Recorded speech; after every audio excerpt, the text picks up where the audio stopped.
الحمد لله نحمده ونستعينه ونستغفره ونعوذ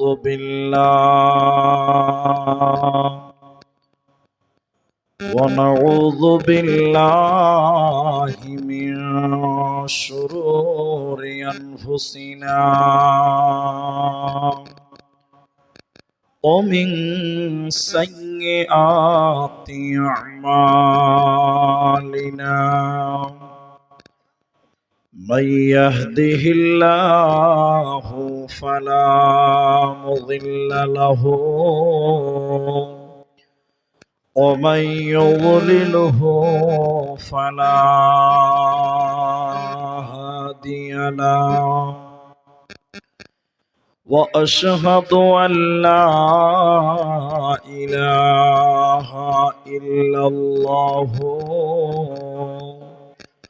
وحده لا شريك له وأشهد أن محمدا عبده ورسوله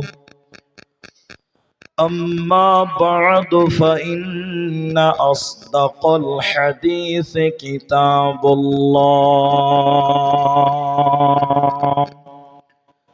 وأحسن الهدي هدي محمد مصطفى صلى الله عليه وسلم فقد قال الله تبارك وتعالى بسم الله الرحمن الرحيم الرجال قوامون على النساء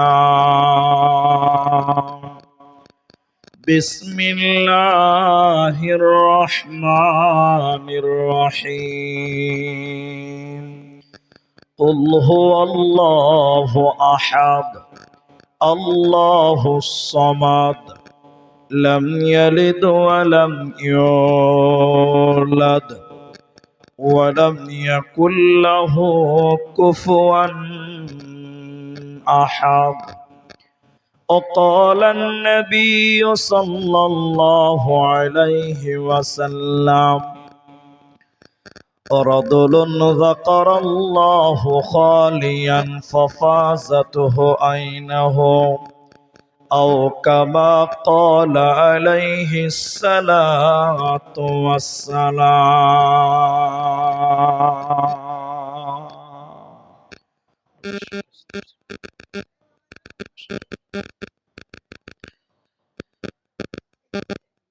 আজ মন মর চল চল রে ভাই ঝরে দুটি আখি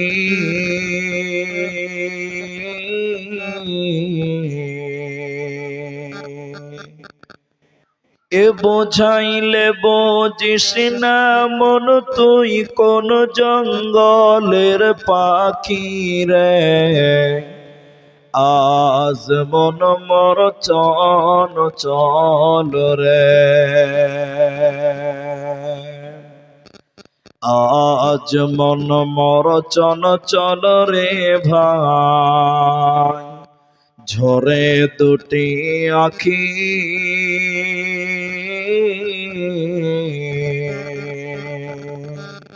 এ বোঝাইলে বুঝিস না মন তুই কোন জঙ্গলের পাখি রে আজ মন মর চল চল রে কাঁচা বাঁশের খাট পালঙ্ক শুকনো পাটের দড়ি এ আত্মীয় স্বজনে মিলে রেখে আসবে আপন বাড়ি রে আজ মন মোর চঞ্চল রে। কুলের পাতা গরম পানি গোসল করাবে, এ গোসল করাইয়া মন তোর কাফন পরাবে রে। আজ মন মোর চঞ্চল রে। কাফন পরাইয়া মন্তর খাটলে তোলিবে, এ খাটলে তোলিয়া মন তোর জানাজা পড়াবে রে। আজ মন মোর চঞ্চল রে। জানাজা পড়াইয়া মন্তর কবরে রাখিবে, মুনকির নাকির ফেরেশতা তখনই আসিবে রে। আজ মন মোর চঞ্চল রে। মুনকির নাকির ফেরেশতা তখনই জিগাবে, এ রব কি তোমার দিন কি ছিল, কারবা দিনে ছিল রে। আজ মন মোর চঞ্চল রে। মা কান্দিবে বেটার বেটা, এ মা কান্দিবে বেটার বেটা, বোন কান্দিবে ভাই রে, এ ঘরের বিবি সেও কান্দিবে, আর তো কেহ নাই রে। আজ মন মোর চঞ্চল রে। আজ মন মোর চঞ্চল রে ভাই। ঝরে দুটি আখি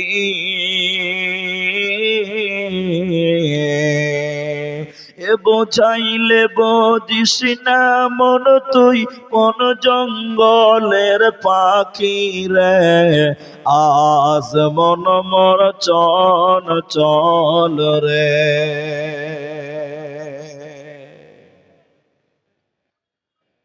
উপস্থিত চলমান সভার যোগ্যতম সভাপতি, স্টেজে ওলামায়ে কেরাম, অতিথিবৃন্দ, সামনে বসে থাকা দিনদার ইমানদার মুমিন ভাই সকল, দোয়ার কান্টারি মুরব্বী সমাজ, স্নেহের কচি কাঁচা,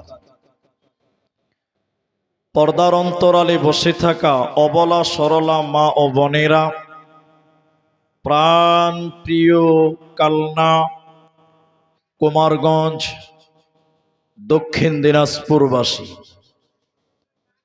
সর্বাগ্রীষে সে মহান আল্লাহ তাবারাক ওয়া তাআলার প্রশংসা জ্ঞাপন করি, যে আল্লাহ তাবারাক ওয়া তাআলা আমাদেরকে এক মাদ্রাসা কেন্দ্রিক আয়োজিত মাহফিলে বসিয়ে কোরআন এবং হাদিসের আলোচনা করার, আপনাদের ধৈর্য ধারণ করে শ্রবণ করার যিনি তৌফিক ইনায়াত করেছেন, সেই মহান মনিবের দরবারে শুকরিয়া আদায় করি। আমরা সকলেই একবার বলি আলহামদুলিল্লাহ।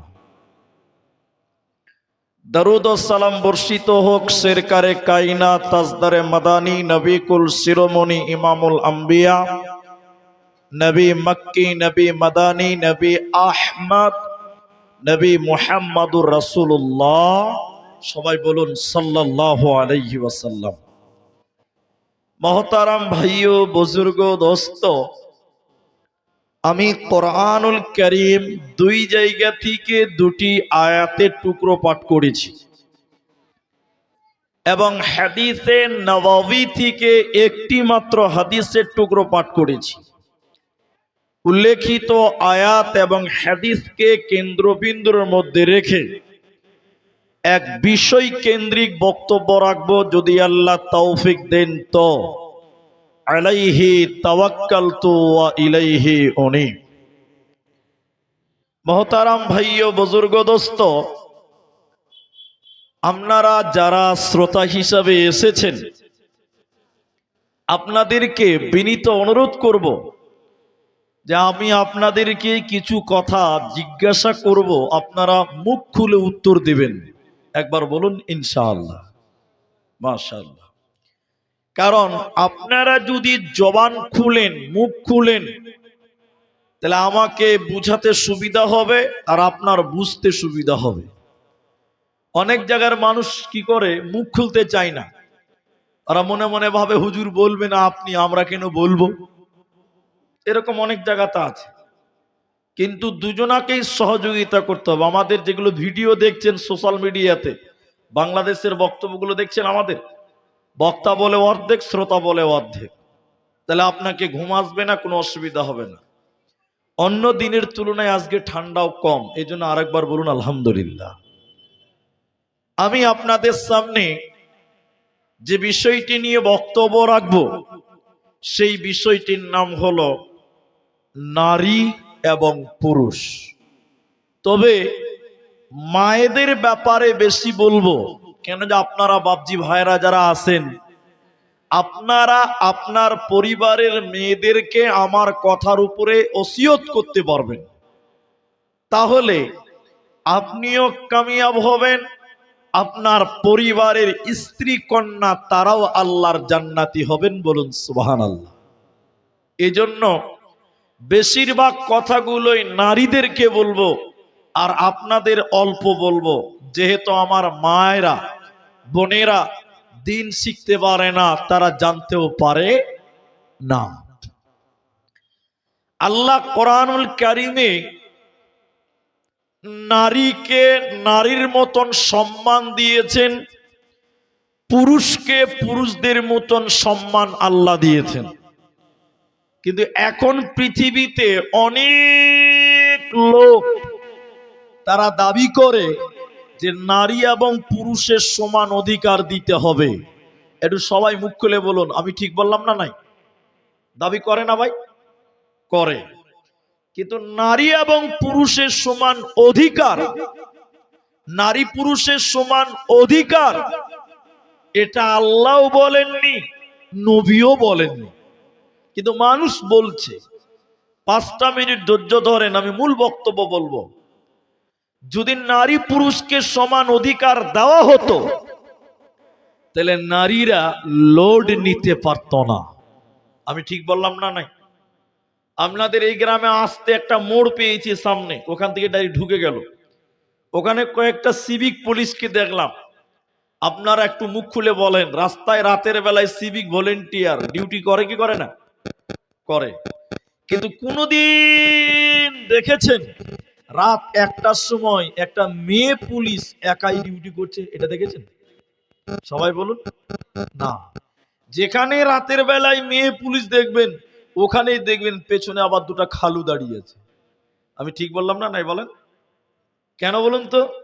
কারণ পুরুষের যে ক্ষমতা, নারীর সেই ক্ষমতা আল্লাহ পৃথিবীতে দেয়নি। তাই বর্তমান মমতা ব্যানার্জিও দেয়নি। তবে মেয়েদেরকে মেয়েদের মতন সম্মান আল্লাহ দিয়েছেন। দেওয়ার পর নারীদের কিছু ইবাদতের কথা আল্লাহ বলেছেন, পুরুষদের কিছু ইবাদতের কথা আল্লাহ বলেছেন। চলুন নারীদের মধ্যে কিছু সোনালী যুগের মেয়েদের ইতিহাস আপনার সামনে তুলে ধরি, দেখেন আপনার ঈমান বাড়বে। নবীর যুগের মেয়েরা কেমন ছিল, তাদের ঈমান কেমন ছিল, ঈমানের জজবা কেমন ছিল, ইতিহাস যদি আপনি না শুনেন আপনি বুঝতে পারবেন না। মক্কার জমিনে বেশ কিছুদিন পর একটা নারী আর একজন পুরুষ, দুইজন একসঙ্গে ঈমান এনেছিলেন, ইসলাম কবুল করেছিলেন।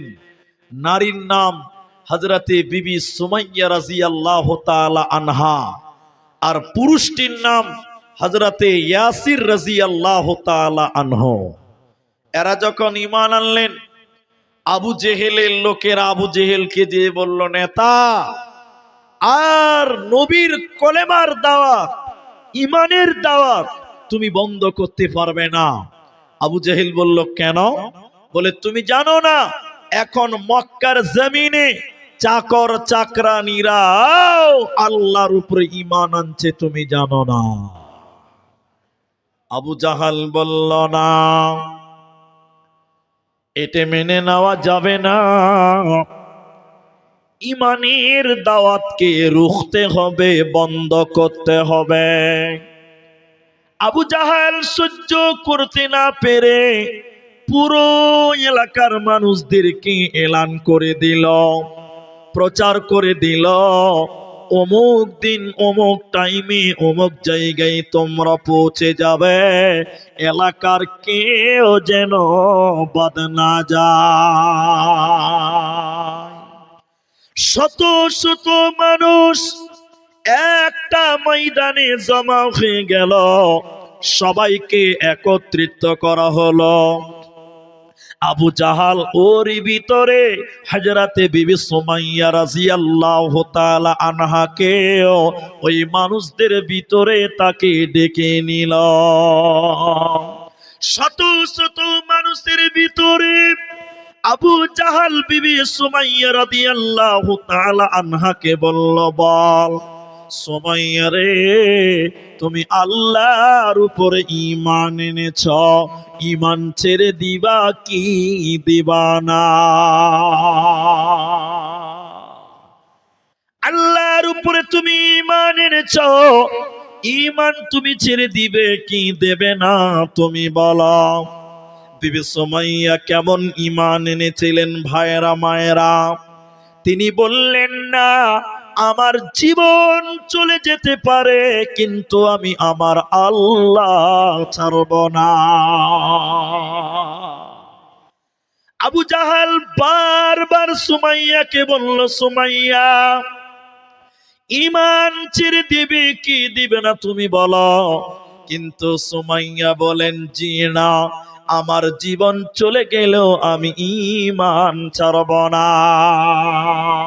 আবু জাহাল এবার সুমাইয়াকে বলল, সুমাইয়া, তুমি যদি ঈমান ছেড়ে না দাও, ইসলাম যদি তুমি ছেড়ে না দাও, শত শত মানুষের বীরে তোমাকে উলঙ্গ করে দিব, ল্যাংটা করে দিব, বিবস্ত্র করে দিব, নগ্ন করে দিব। বলো তুমি ঈমান ছেড়ে দিবে কি দেবে না? বিবি সুমাইয়া লজ্জিত হয়ে বললেন, না, আমি আল্লাহর উপর ঈমান এনেছি। কাঁদতে কাঁদতে বললেন, আমি ঈমান ছাড়ব না, ছাড়ব না। বেঈমান আবু জাহাল মাথা থেকে কাপড় খুলছে, শত শত মানুষের ভিড়ে বিবি সুমাইয়াকে কাপড় খুলে উলঙ্গ করতেছে, মাথা থেকে কাপড় খুলছে। খুলতে খুলতে সারা শরীর থেকে, পুরো শরীর থেকে কাপড় খুলে উলঙ্গ করে দিল, নগ্ন করে দিল, ল্যাংটা করে বিবস্ত্র করে দেওয়ার পর বেঈমান আবু জাহাল বিবি সুমাইয়ার মাথায় মারেনি, পিঠে মারেনি, বুকে মারেনি, হাতে পায়ে মারে নাই। বেঈমান আবু জাহাল বিবি সুমাইয়ার লজ্জাস্থানের ভিতরে পেশাবের জায়গাতে তলোয়ার ঢুকিয়ে দিয়ে, পরলম ঢুকিয়ে দিয়ে গণধর্ষণ করে পৃথিবীর জমিন থেকে বিদায় করে দিল। আর বিবি সুমাইয়া জীবন দিয়ে দিল, জীবন দিয়ে দিল ইসলামের জন্য, কিন্তু সে ঈমান ছাড়ে না। বলুন সুবহানাল্লাহ। তারা ইসলামের জন্য, সেই সোনালী যুগের মেয়েরা ইসলামের জন্য, দ্বীনের জন্য নিজের জীবনকে কুরবান করেছে, কিন্তু তারা ইসলাম থেকে সরে দাঁড়ায় নাই। আরেকবার বলুন সুবহানাল্লাহ। শুধু মেয়েদের অবদান আছে তা নয়, পুরুষেরাও এরকম ইমানদার, নবীর জামানায়, একবার বলুন ছিল কি ছিল না? ছিল। এই সুমাইয়ার স্বামীর নাম ছিল ইয়াসির রাদিয়াল্লাহু তাআলা আনহু। আপনারা দেখেন দেখেন নারী পুরুষের ঈমান কেমন ছিল। শুধু মিলিয়ে দেখবো এদিকের যুগের এই যুগের মুসলমানদের ঈমান, সে জামানার ঈমানটা একটু মিলান।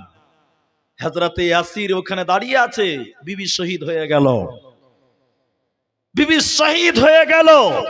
বেঈমান আবু জাহাল শত শত মানুষের ভিড়ে আবার ইয়াসিরকে বলছে, ইয়াসির রে, তোর বিবি তো জীবন দিয়ে দিল, তুই কি করবি? তুই ঈমান ছাড়বি না জীবন দিবি? হযরত ইয়াসির বলেছিল, বেঈমান আবু জাহাল, আমার জীবন চলে গেলেও আমিও ঈমান ছাড়ব না। এদিকে দেখেন, ইয়াসিরকে মাটিতে ফেলে দিয়েছিল, জমিনে ফেলে দিয়েছিল। আর ইয়াসিরের ডান পায়ে একটা লোহার শিকল, ইয়াসিরের বাঁ পায়ে একটা লোহার শিকল বেঁধেছিল। আর ইয়াসিরের দুই দিকে দুটি ঘোড়া রেডি করেছিল। ইয়াসিরের ডান দিকের পায়ের লোহার শিকলটা ডান দিকের ঘোড়ার পায়ে বাঁধলো, বাঁ পায়ের লোহার শিকলটা বাঁ দিকে ঘোড়ার পায়ে বাঁধলো। দুটি ঘোড়া দুই দিকে মুখ করে আছে, ইয়াসিরের দুই পায়ে বাঁধা আছে। এমন সময় আবু জাহাল আবার বলছে, ইয়াসির, মত কত ভয়ঙ্কর তুই দেখ, মৃত্যু কত কঠিন তুই দেখ। এরে ইয়াসির, তুই ঈমান ছাড়বি না জীবন দিবি বল? হযরত ইয়াসির বলল, বেঈমান, আমি কেন? আমাদের ছেলে আম্মারও শহীদ হয়ে যাবে, যেমন তার মা আমার স্ত্রী শহীদ হয়েছে, আমিও শহীদ হয়ে যাব, আমার সন্তান সেও শহীদ হবে, কিন্তু আমি ঈমান ছাড়ব না। বলুন সুবহানাল্লাহ। এবার বেঈমান আবু জাহাল দুইটি ঘোড়াকে দুই দিকে তেড়ে দিল, দুটি ঘোড়াকে দুই দিকে ছুটিয়ে দিল। হযরতে ইয়াসিরের দুই পায়ের মাঝখান দিয়ে ছিঁড়ে গেল, দ্বিখণ্ড হয়ে গেল, দুই টুকরা হয়ে গেল, তাজা রক্ত জমিনে পড়লো। তারা কেমন ঈমান এনেছে, তারা জীবন দিয়েছে, কিন্তু তারা ঈমান ছাড়ে নাই। দেখো কেমন ঈমান এনেছে আমার নবীর সাহাবারা, সেই যুগের সাহাবারা। দেখো কেমন ঈমান এনেছে আমার নবীর সাহাবারা, সেই যুগের সাহাবারা। হযরত বেলাল এনেছে ঈমান কত কষ্ট করে, মরুভূমির গরম বালুতে তাজা রক্ত ঝরে, তবু বেলাল,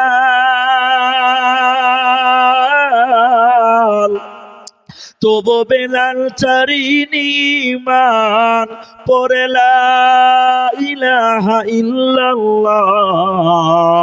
দেখো কেমন ঈমান এনেছে আমার নবীর সাহাবারা, সেই যুগের সাহাবারা।